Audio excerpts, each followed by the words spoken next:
সাবেক প্রধানমন্ত্রী ও BNP chairperson Begum Khaleda জিয়ার শারীরিক অবস্থা স্থিতিশীল নয় বলে জানিয়েছেন দলটির স্থায়ী কমিটির সদস্য মির্জা আব্বাস।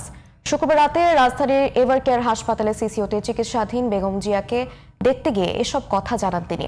বেগম জিয়ার উন্নত চিকিৎসা প্রয়োজন বলেও জানান মির্জা আব্বাস। ফুসফুস ও হৃদযন্ত্রের সংক্রমণ নিয়ে রাজধানীর এভারকেয়ার হাসপাতালের সিসিওতে চিকিৎসাধীন বিএনপির চেয়ারপারসন বেগম খালেদা জিয়া। সংকটপূর্ণ সাবেক এই প্রধানমন্ত্রীর স্বাস্থ্যের খোঁজ নিতে বিএনপি মহাসচিব মির্জা ফখরুল ইসলাম আলমগীর, স্থায়ী কমিটির সদস্য ডক্টর মঈন খান, মির্জা আব্বাস ও বিজিবির চেয়ারপারসন আন্দালিব রহমান পার্থ দেখতে চান।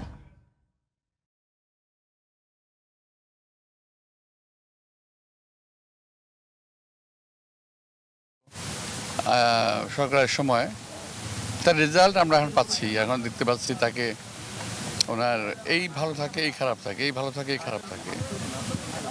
তো উনি এই মুহূর্তে আমার কাছে আমি পার্সোনালি মনে করতেছি যে এই মুহূর্তে উনি স্টেবল নন। তো আরও একটু ইমপ্রুভ চিকিৎসা পেলে হয়তো ভালো হবেন, ভালো থাকতে পারেন। যেটা আমাদের দায়িত্ব, আমরা চেষ্টা করব যে ওনাকে সুস্থ করার জন্য যতটুকু ট্রিটমেন্ট করা দরকার করবো, করার চেষ্টা করবো আমরা। দেশের মা, বোন, ভাই, মুরব্বী যারা আছেন তারা যেন ব্যক্তিগতভাবে একটু দোয়া করেন ওনার জন্য, কারণ দোয়ার উপরে মুসলমানদের কোনো জিনিস নাই। তো ওনারা দোয়া করলে হয়তো উনি রিকভারি করে যাবেন। এমন একটা খারাপ সময় আমরা আসছিল, খুব খারাপ সময় ছিল, বাট উনি রিকভারি করছেন। এরপরে আমরা আশা করি রিকভারি করবেন।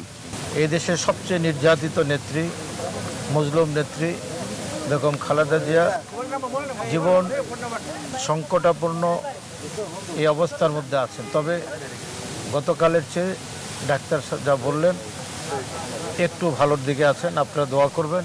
জামায়াত ইসলামের পক্ষ থেকে আমরা জামাতে দোয়া চেয়েছেন, যেহেতু উনি শারীরিকভাবে এখন ইনফেকশনের যে জায়গায় আছেন, উনি সশরীরে আসেন নাই।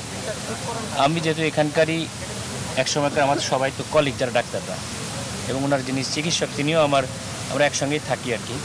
তো আমি সব কিছু খোঁজখবর রাখছি আমাদের দলের পক্ষ থেকে এখানে, আর আমরা তার সুস্থতা কামনা করছি।